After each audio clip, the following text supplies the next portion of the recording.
4 on 5ers podcast, as always, on the Odyssey Sports Podcast Network with 95.7 The Game. That's Marc Grandi. I'm Evan Giddings. Please download the Odyssey app, rate, subscribe to us.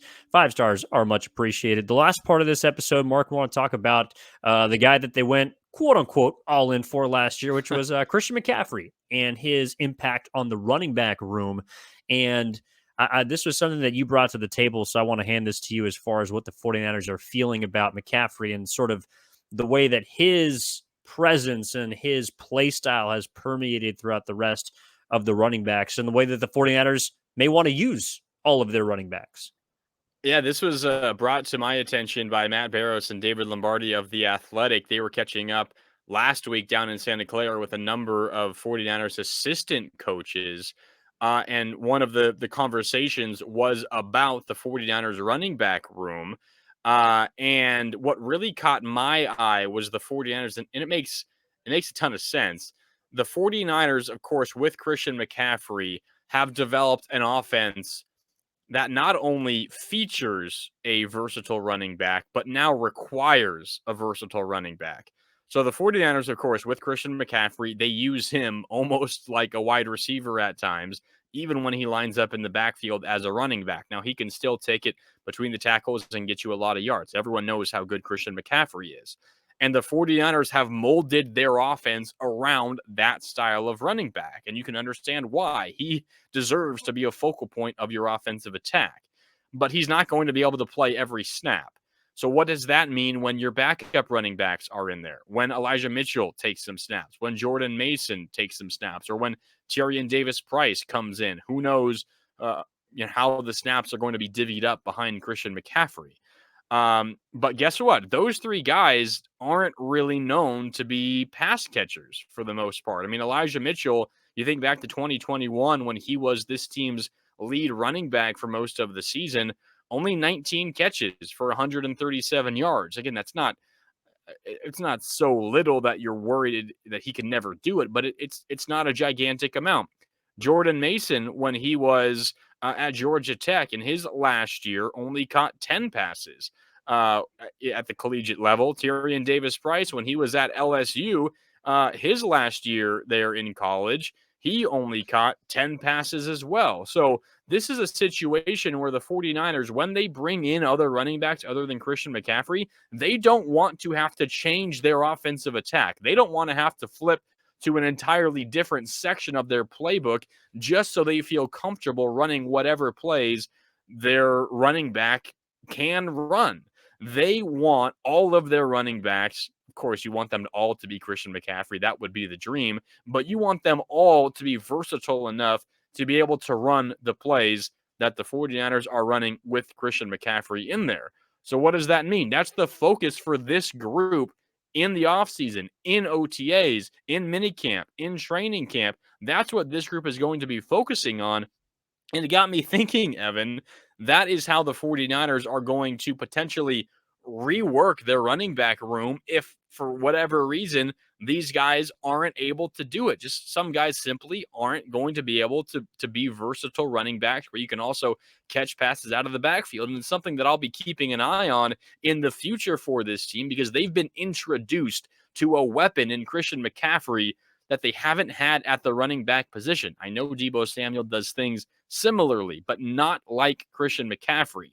And you can't just go out there and create another Christian McCaffrey. Of course not. He's an incredible talent and naturally gifted and has worked so hard at it. But the 49ers, it feels like, now have a new lane they're trying to aim for in their running back room.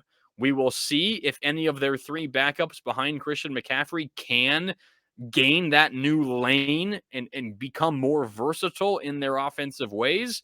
But who knows? It might shape how the 49ers go about filling out their roster in future years because they now know what it's like to have with Christian McCaffrey, and they don't want to be a have-not again.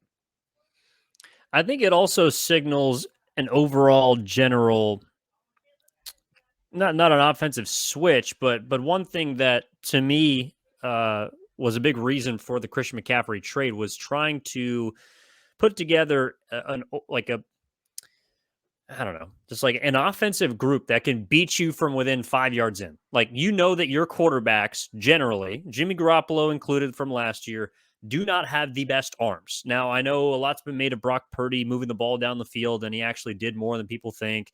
But the eye test would tell you that guy does not have a howitzer sitting on his right shoulder pre arm injury. So, even Trey Lance, to some extent, he's got a better arm, but I think Kyle Shanahan's focus is always on the plays that are gimmies, the plays that can move the ball down the field, time of possession, keep the clock moving, keep your defense off the field, put pressure on the opposing defense, all that good stuff.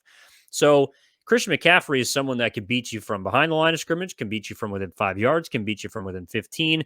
And Deebo Samuel does something similar. They don't really have at this point a real big deep threat. It's more kind of the intermediary and short sort of passes that the quarterbacks for the 49ers have been able to find, and then yards after catch, and that sort of philosophy plays in as well. So to me, what it signals is they would like, in addition to their wide receivers and tight ends, also their running backs to be able to beat you through the air 5 yards away from the line of scrimmage, because that's what McCaffrey does arguably better than any other running back in the game through the air. He can take a 5 yard pass and take it to the house. Not that, like you're saying, that Jordan Mason or Elijah Mitchell or Ty Davis Price can also be that guy. But if you have another guy that can come in off the bench, then it doesn't mean that the defense can say, all right, this guy is in because he's the big back, he's the power back, he's going to rush this ball up the middle. Elijah Mitchell is going to put the ball on the ground, and he likes to favor the right side or the left. It makes you less predictable if your running backs can at least incorporate a little bit, just a smidgen of what number 23 can do. You talking about that kind of got my mind racing. It almost reminds me of where the NBA has gone now. And for those in the Bay Area, probably also Golden State Warrior fans, they kind of helped begin this, where you put out just a bunch of switchable wings and guards. And on defense, of course, you can just switch everything and it helps out your defense.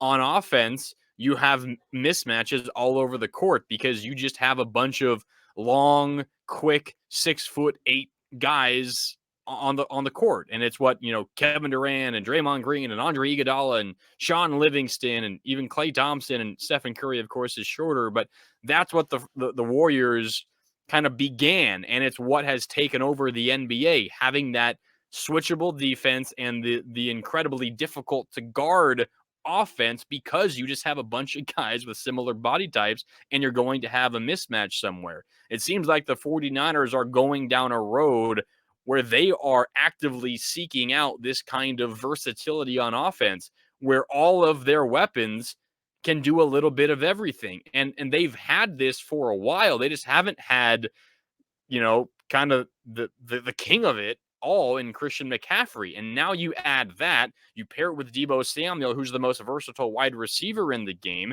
George Kittle takes some handoffs out of the backfield. He also, of course, can take a quick screen. He's out in the flat and can take that for a score. Kyle Juszczyk is the Swiss Army knife of all Swiss Army knives in the NFL. Brandon Ayuk, not so much, but you have kind of that core four of versatility, and it makes it difficult on defenses because they have to prepare for so many more possibilities against the 49ers, because not only do you have to worry about McCaffrey out of the backfield as a running back, you have to worry about him breaking out into a pattern and being a wide receiver for a play.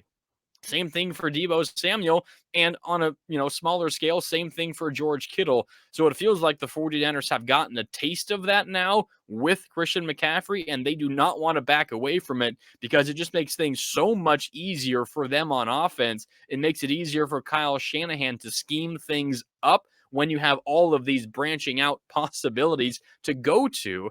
And it seems like that's the direction the 49ers are moving into. And who knows, perhaps if they have another great season and it works well and they're putting up 30-point games week in and week out with Brock Purdy again, maybe they are beginning to find a new style of offense, much like the Warriors did in the NBA. Maybe they are beginning to find that sort of thing and be the beginnings of change in the NFL. Who knows? I'm probably getting way ahead of myself, but it kind of feels like you're headed down that direction just a little bit, where they are innovating in that sense. Of course, you have to have a ton of talent and unique talent, which they do have, but they're trying to maximize that talent by making the offense as versatile as possible. Well, and I think that aspect of football is much more important than in a sport like basketball, because in basketball, there's five guys on the floor. So you have five guys effectively you need to pay, potentially big dollars. In football, you could pay the wide receivers, you could pay the offensive lineman, you could pay the D lineman, you could pay the safety. Like, there's so many more players that you could choose to Mhm. pay. And that salary cap means you got to make some difficult decisions. So I think Kyle Shanahan is also trying to prepare for a potential not ideal, but just cash strapped kind of situation where you got to choose who can not effectively replace a Debo Samuel or a George Kittle or even a Brock Purdy. But if one of them goes down, or if you have to in the future move off of one because your finances demand you to, who do you have that can step up? There are definitely some tough decisions that the 49ers have to make this upcoming offseason. That might be another reason why Albert Breer felt like they have to go all in. But that's something that we can discuss on our next episode, as well as our ones in the future this offseason, coming at you twice each and every week on the Odyssey Sports Podcast Network. Go download the Odyssey app, download, rate, subscribe to us. That is Marc Grandi. I'm Evan Giddings. We'll be back with some more minicamp updates on Thursday. We appreciate you tuning into this episode of the 415ers podcast, and we'll talk to you next time.